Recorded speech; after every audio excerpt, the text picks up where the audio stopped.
This is the audio only version of the podcast. To watch the video and get more details and show notes, go to paancestors.com.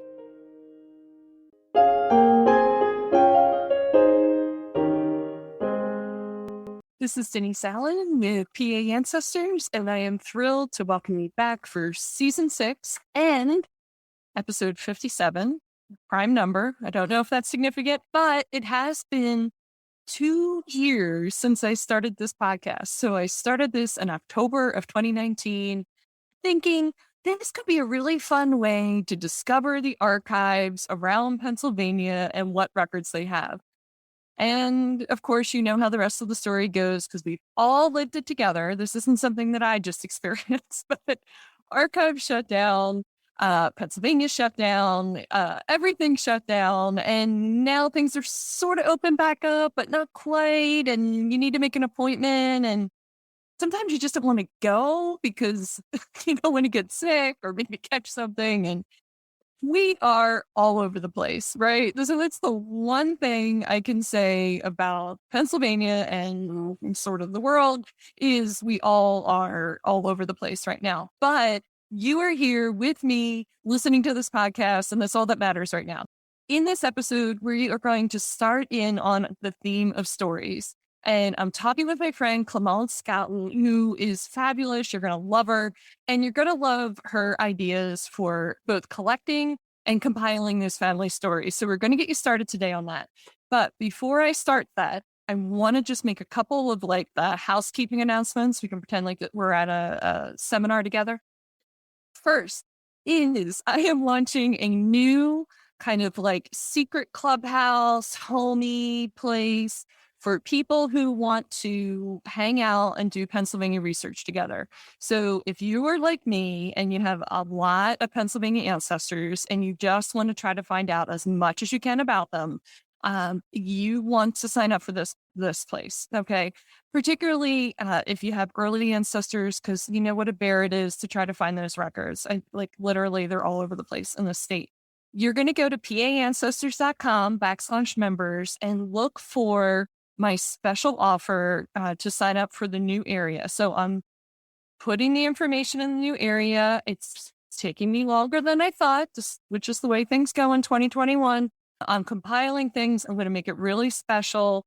And I want to do like a nice little splashy opening for everyone. So if you want to be a part of the splashy opening, just go to paancestors.com/members. There's going to be a way to sign up for the email list so you can be first in and get the special offer. So there'll be a link there for you. I'll make it nice and big so you can find it. And the link will be in the show notes. So scroll down below and you can click on that link and get on the email list so you get notified when I have my nice super secret clubhouse for people researching in Pennsylvania. If you're looking for somewhere to hang out this winter and finish up your research, you're going to want to hang out with me. Now, next housekeeping item is I switched podcast hosting providers. So if you're listening to this on the audio only podcast, the nothing for you probably changed, or at least it shouldn't have. It should have just redirected you to the new podcast host seamlessly. You don't even know what's going on in the background with that, which is totally fine. But if for some reason you found this episode on my website or on YouTube and you're like, hey, I didn't know there was a new episode. What happened to my audio podcast? Just resubscribe. You probably got dropped somehow, some way. You know, the way technology is, things happen. So just please resubscribe. And if you've never subscribed, please subscribe. I'd love to see the subscriber numbers go up. It's kind of fun. You know, it's not like the scale that I step on. Those numbers I want to go down. Unfortunately, that one goes up too. But anyway, the next housekeeping thing is sort of like the last one, is that I'm thinking of doing some special quick hit bonus episodes in between the longer podcasts that I release weekly. So if you want the special little bonus episodes, you're going to want to hit subscribe.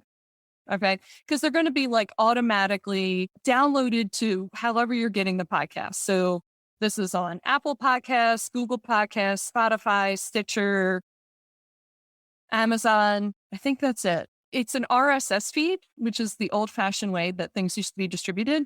And almost literally anyone can pick up the RSS feed. for the podcast and drop it on their distribution site. So you might have found it somewhere else too. Um, but no matter where you get it, if you subscribe, you'll get the special little bonus episodes I'm going to do in between the bigger episodes. So just look for those coming. I'm waiting for the magic day when I have more time and I'm more organized. It will come shortly. I'm feeling confident this fall. This is my time. This is my time to be organized and ahead and giving you some extra special bonus episodes. You'll find out with me if it happens. But I'm feeling pretty confident. I'm feeling inspired.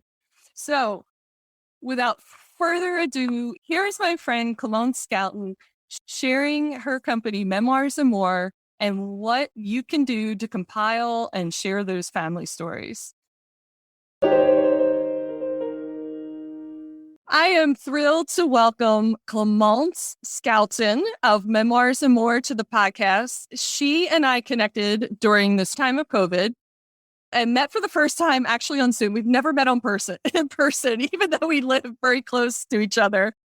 But that is the sign of 2020 and 2021. And we have the same taste in clothes. Yeah, we coordinated our outfits. We dressed alike for this podcast. No, but Clémence owns this fabulous business where she helps families share their stories.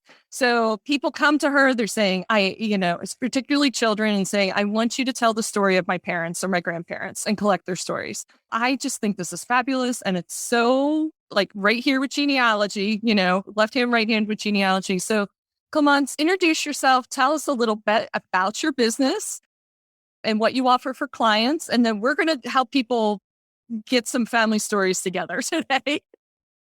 Sure. Well, thank you. And thank you for having me. It's always good to talk to you and, feel connected in this time where we spend a lot of time alone, right? So Memoirs and More, it's a little business I started 5 or 6 years ago now because I felt I've experienced the benefit personally in my own family of having access to my family stories, because my father wrote like 300 pages about his life and my mother wrote about 30 pages about her life. And they're gone now. And I have those documents. I go back and I read them every couple of years, I'd say. And so I know firsthand how good that feels and what a gift that is. And so that's what I do for others. I help people capture their family stories so that future generations can feel connected to the people they've known and loved, or even further, right? So people that you maybe never have known, but that matter. So imagine, would you like to have 30, 50 pages that your great-grandfather who you never knew had written? Of course. I would love that. Yes. Every time I'm looking at things, I'm like, I want to know the story behind this, And so one of the big hurdles is people feel that it's, it's an ego trip or nobody's interested or whatever, things like this. And I understand that impulse because we're not used. It does sound ridiculous to no, my childhood wasn't interesting. I didn't cure cancer. I didn't invent sliced bread. Why would anybody care? But your kids will care when they're older. I mean, teenagers and small children, they like to talk about themselves. They're into themselves and their friends. That's totally age appropriate. But when they get older, when they have their own kids, they're going to want to talk about you and their family. And so to be able to give them that gift of whatever stories you want. I don't have an agenda to air out your dirty laundry, right? That's not what we're talking about. How did you grow up? What was school like? You and I, Denise, were born before the internet, right? So already it's science fiction. No cell phones. How did you get to school? How did you talk to people? How did you do your homework, right? So already in and of itself, there is a historical aspect that's interesting. And then, of course, it's interesting because your kids and grandkids love you. Yeah. It's that simple. It's a gift of love. So that's what I do. And so I know I haven't answered your question directly in the sense that I haven't said I make a book, I make a podcast, I make a video. I focus on books. So that part is true, but it's really about the story. And I have colleagues in the industry who do podcasts, right? So it's an audio autobiography or video interview. So it really just depends on what you want to do. So here would be the example. So this is the book I made for a gentleman. It was my first one. David is such a nice man. We have a little family tree in the beginning. And then, it's pretty thick, right? So he had a lot to say. And the picture's in the middle, Oh, right? So that's I love it. That's what you do. I love it. And the picture on the front, did he pick that? I suggested it to him. And one of the things that people struggle with, I think, and we can talk about this when we talk more about how you can do this on your own, but one of the things people struggle with is, what am I going to say? What pictures do I choose? And how do I choose them? And so the curating process is actually quite tricky, right? It is hard to decide, is this picture of me better? Is that picture of me better? And how do I want to be remembered? And so you end up in this spiral of like, you don't know how to make the decision. Therefore, the project kind of peters out. So that's part of the service I provide, but there's no reason you can't say, this is my favorite picture of me. It's going on the cover. If this talks about me, I want that picture on the cover. Right. And then you can even write about why you chose that picture and what it meant to you, the whole story behind what happened before, during, after the picture. Absolutely. Yeah. And the thing about pictures is, there's that famous quote, picture is worth 1,000 words. However, the reality is that every picture has a story behind it. Like, for instance, for David, like, do we know where he was going? Was it a good trip? Was it a bad trip? Is this a trip, where he proposed? So all the things that are happening, you don't actually know. And so a lot of pictures that you might include in your memoir, which, by the way, don't feel like you have to write War and Peace. If you just wrote 50 pages, it's already significant document. Yeah. You can include pictures that will also help you tell little sub-stories. So maybe you told the story of how you bought your first car. Well, when you're looking at the picture, you realize, oh gosh, I forgot to talk about the fact that the windshield wipers only worked when I was going over 30 miles an hour, or whatever crazy story your first car had. We all have that crazy first car story. Right. And you don't want to go back and edit your whole document all over again. So just write a caption, and the caption can be a paragraph long. You don't have to feel like, oh, a caption can only be 5 words or a person's name, or this is your book, right? This is your story. Do it the way you want. I have never met someone who wasn't. We were all traumatized by the teacher with the red pen. Let her go. Let her go. Leave her behind. Do what you want. If there is a spelling mistake, it's okay. No one is going to care. No one's going to care. I think people are getting a sense of why you and I might be friends. Let the red pen go. I love it. No, it's so true. We have this super judgmental narration in our brain constantly going on. Like, you can't say that. You can't do that. Don't, back and forth. And it's going, and it's like, yeah, just let it go. I've been trying to encourage people to journal just through COVID, write down just for yourself. Don't think about 50 years from now or 5 years or next month. Just what you're thinking about, what you're going through, and you might want to just read it later. And people are like, what you just said. Oh, people don't want to know what my life is like. I'm not important. I don't matter. And it's like, you have no idea what the future holds. None. No idea. And and I love what you're doing with people. You are acting as I don't know what to call it. I mean, you're not the judge. Because you're having them get rid of that, but you're acting as I don't know, they're guardian angels. But you're just telling them, just let it out. Kind of an instigator. Yes. That's maybe what you mean. Instigator. Yes. Yeah. Because most clients, right, tell me about your childhood. They're so nervous at first, and then you turn the tape recorder, and then now the tape recorder's going, and so you're really nervous on top of already being a little bit feeling the whole thing was funny. But you have a nice little chat, and then you say, tell me about your childhood. They're off to the races. An hour and a half later, I say, okay, it's been an hour and a half. And because it's fun. Once you start doing that, it actually is fun. It's enjoyable. People like remembering the people they love and their experiences as a kid. There's a term we use in our little industry. It's not therapy, but it feels therapeutic, right? You're kind of revisiting all this stuff, and it's very pleasant. But on the subject of journaling, which, is not at all what I do, but to your point about you don't know what's going to matter or what someone's going to care about. I had a client whose father was in the war, and he was a prisoner of war. And he happened to have a little pencil and one of these tiny little notebooks that are 2 inches by 3 inches or whatever. And he wrote down every day what he did right? 'Cause it's not like there was a lot to do other than sit essentially in a cage, right? And be fed a bowl of, warm water with like half a potato in it or something. So he has that record. And again, it's not in and of itself. It's not a page turner, right? It's not, but knowing like, and this guy did it for his own sanity. Like he's like, okay, maybe we do this. It wasn't about capturing the record for this, but without that experience wouldn't have existed. Like it's more real when it's written. It then has a reality to it because his recording of it. That's right.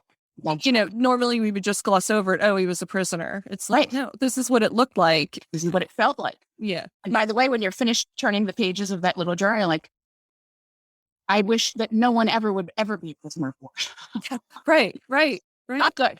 Yeah. But those are the things that actually an historian would be interested in. For his dad, it meant something, but then it means something else. But again, if you don't have that, that's okay. Okay. Yeah, that's okay. Yeah, you start with what you're at. So speaking of starting from where you're at, let's transition into if someone wanted to do this on their own, I really want to capture my dad's story or my grandmother's story, and this matters to me. Sure. What is your top advice around this? Like what would be the first 2 to 3 steps to do? We were talking about this beforehand, so I think the first warning you gave me was don't try to do this for the holidays. Well, right. So if you're thinking, so what is it today? We're in early October. And if you want to print a book in time to give it to someone for the holidays, really got to be done by Thanksgiving. We're entering the busy time of year for printers. By printers, by the way, I mean the online on-demand printers like blurb.com. Other ones are Mixbook or Shutterfly, right? We've all heard those terms, but Blurb is one that handles text well. But I'm getting ahead of myself. But they're busy time of year. Usually, normal turnaround's about 2 weeks. This time of year, I wouldn't, and plus with the mail, who knows what the mail's going to be like. So you really need a good 3 to 4 weeks, I think, to be safe to have that thing in your hands in time for whatever holiday you celebrate at that time, at the end of this year. That means Thanksgiving. And Thanksgiving is very close to now. So if this is your goal, you want something as a gift, you would really want to keep a narrow focus. I think that was your word. And that's a good term. I just want to tell the story of my grandmom's life while my grandpa served in the Army, and how she was alone for 4 years and what that was like, right? So that's perfect. Like just focus, pick a 4-year period or. Yeah. And I would say do it thematically, as opposed to, we're going to like how they met, like maybe their courtship or something. Yeah. And okay. Or yeah, exactly. Or and I like to prioritize by, things that you're going to lose soon. So if you have an elder in the family who's, old, get their stories. Don't wait. So I don't know, maybe that elder has specific things in their life that would be worth talking about. So really, as much as we started this part of the conversation about timing, the question is always why. So what are you getting at? Why are you doing it? Are you doing it to get memories before someone dies? Are you doing it to, for a gift with a specific time frame? Are you doing it because you want to actually create a larger collection of family stories? So we're going to do grandma now, but then in the spring we're doing grandpa, and then we're going to do the other side, and then my great aunt is still alive, right? So very, very quickly it can be a big project. So, there is benefit to organizing exactly kind of the why you're doing this and what you want to do and what the outcome is. So we're talking about printing. But again, you don't have to, I should say again, we haven't said this yet, but you don't have to make a book. You can just do video files or audio files. So all our phones have great recording capabilities. You can hit record on your phone and just do an audio tape. You can do videos very easily on your phone, or you can do what we're doing right now, which is a Zoom call. So if the person doesn't live nearby, if you can't get to them because of COVID, if, whatever, do one of these. Look at the good quality we have. The sound is great. The video is great. Zoom will record it for you and send it to you. Bam, done. So again, it depends what you want to do and what the goal is. I like books. I'm a reader. So what would you say the top, like when I don't know, and I shouldn't say top. Do you have an outline that you follow or? For questions, you mean? Yeah. Yeah. So I do have a list of questions on my website. My website is memoirandmore.com. And is it the and sign or is it and? You can't do characters like that in web addresses. Oh, okay. But So memoirs and A-N-D. Yep. okay. Put a link in the show notes for people. Oh, perfect. Well, I can give you the correct link. Okay. Yeah. But I have both how to write your own memoirs. I have a little guide for how to do that. And I have a little guide for how to talk to your parents about their memoirs. But to give you a more direct answer, first of all, it goes to what you want to talk about. So if you want to talk about that period during the war when whoever was at home alone, then your questions are going to be geared towards that period of time. But you want to ask open-ended questions. So not, was it hard when Pop was away? That's a yes or no question. Yeah, it was really hard. The end. So what you want to say, of course, is, can you tell me a little bit about what it was like for you when Pop was away?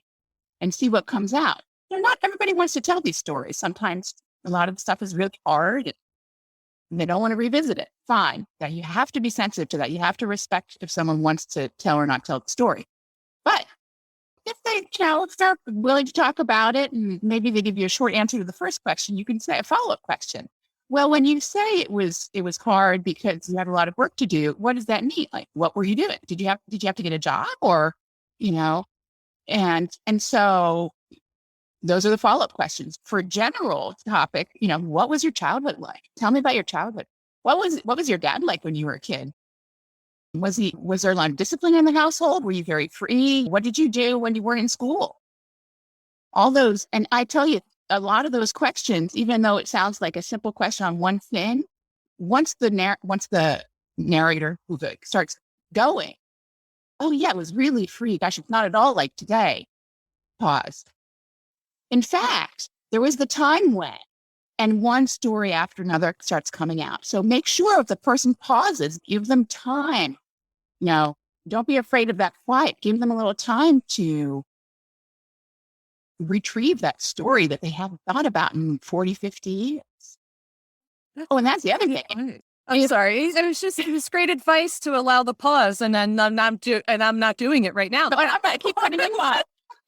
No, because we're so used to talking to people and saying, how are you doing or what happened? And you're like, oh, it's fine. It's good. And then we move on. Like, it's like a nicety. So we're in that rhythm, and to have someone hold the space for us to actually keep going, you need to do that. Like, create a space where somebody can go, and here's the rest of the, right spot behind it. And it's not therapy if therapists do that, but it's definitely honoring that person and their experience by just honor and respect. Honor and respect. Be a good listener, right? The story's not about you, it's about them. And by the way, be prepared maybe to hear things you didn't want to hear, right? Because sometimes, it's not until you're an adult and an older adult that skeletons start coming out. So, it's like genealogy. If you don't want to find out that two cousins got married in your family, if you don't want to find out that someone was in jail, just don't do a genealogy project. Not for you. I know. I people that do DNA, I always tell them, don't do it unless you want to find that surprise cousin or second cousin that you didn't know about, because your parents or one of their siblings or your grandparents or one of their siblings, had something, not outside of marriage. And, here we go. Like, and today we're like, whatever, people don't care. But, some people do. And they're always shocked. They're like, who's this person? I'm like, they're your first cousin. Congratulations, you have a new first cousin. And, unless you're a genealogist, you would never believe the stories that people find in their family trees. Well, and that's something else. If there are specific stories you want to hear, that's another question to ask, right? So whoever you're interviewing maybe you chose them because they tell such a good story. This is the time to say to them, will you tell us a story about how you did this again, please? because I want it recorded for the ages, right? You can just be very upfront. Tell it how you always tell it. And these are everybody has stories they've dined out on, right? The same 10 stories that we tell over and over again. Start there. If everyone's feeling a little nervous, if you're not sure, like if you don't trust yourself to ask an open-ended question and just dive in, start that way. Yeah. Oh, excellent.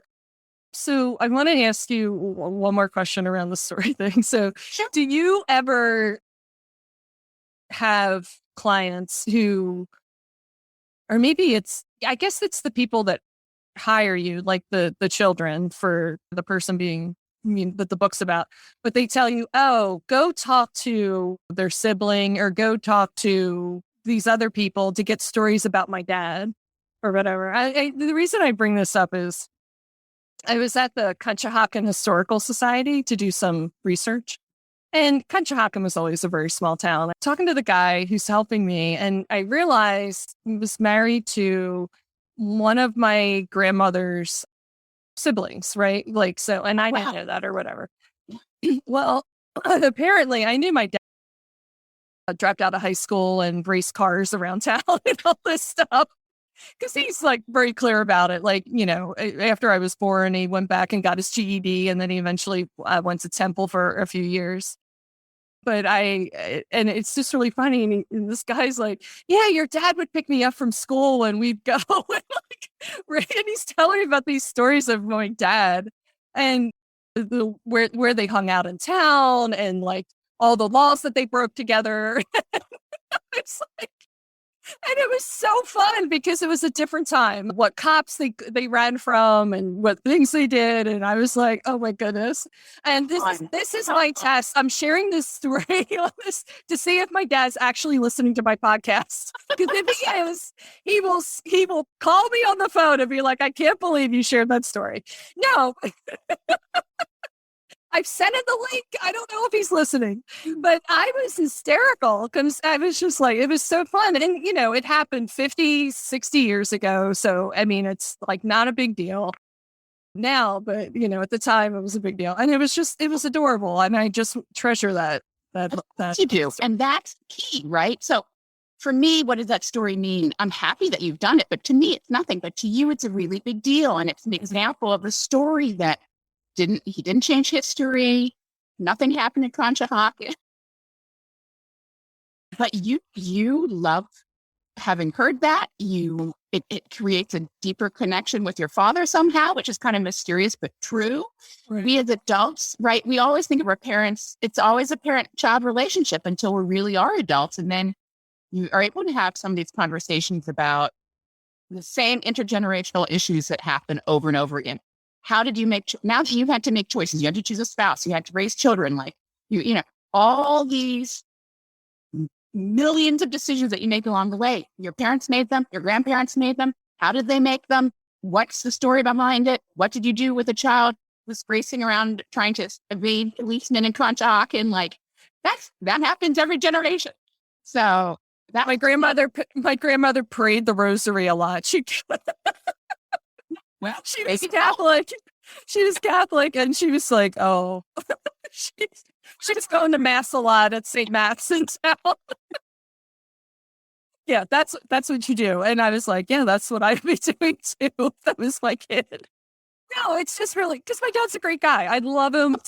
I love him to death. And but to know that my dad was like this total rebel, it's just it really it's so fun to hear to get this perspective of your family as whole human beings. So that they say you had the dreams and desires and rebellions and failures and and you're kind of capturing all that. Yes, that's exactly it. I couldn't have said it better. I'm all teared up. Oh, sweetie. Well, that's the thing. I would also say it is an emotional journey. It's not painful. You're remembering people you love. By the way, I cry all the time with my clients. You're remembering people you loved. You're sharing the story. You're revisiting how something impacted you. And now you're revisiting it with a new lens, right? So your father's a grandfather now. So let's say you had a son who was a rebel. How did he feel revisiting his own experience, knowing about his grandson? I mean, it's it's very meaningful. It really is. I know it sounds sappy or it can sound sappy to some people. I think that's what it is. It's, it's the basic human connection. And like I said before, love. That's why this stuff is a gift of love. I mean, it's that simple. Yeah. It's, So if people wanted to contact you yeah. to do this for them, tell us how they go about doing that, and Oh. what they need to have prepared before they contact you, I guess would be. Well, I'm always happy to talk to people, so you don't have to prepare anything. You can go to my website, as I said, memoirsandmore.com, and you can read a little bit more about, the process and see some samples of what books look like. But, I'll always take your phone call. It's not, not Amazon, right?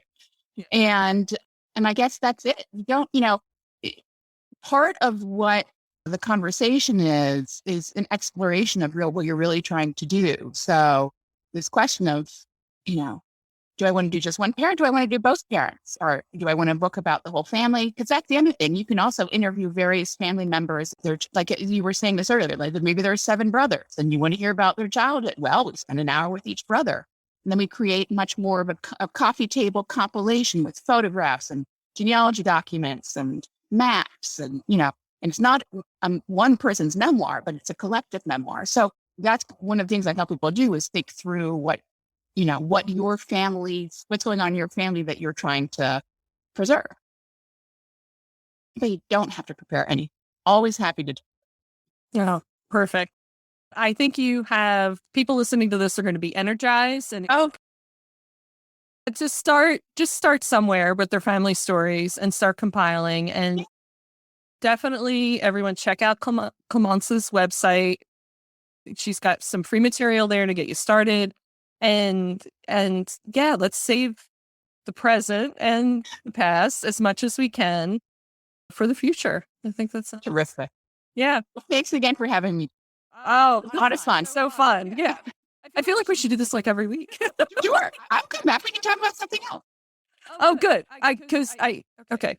Well, I'm going to close this off because I have a secret conversation to have with Clémence, but bye, everybody. All right. Bye, everyone.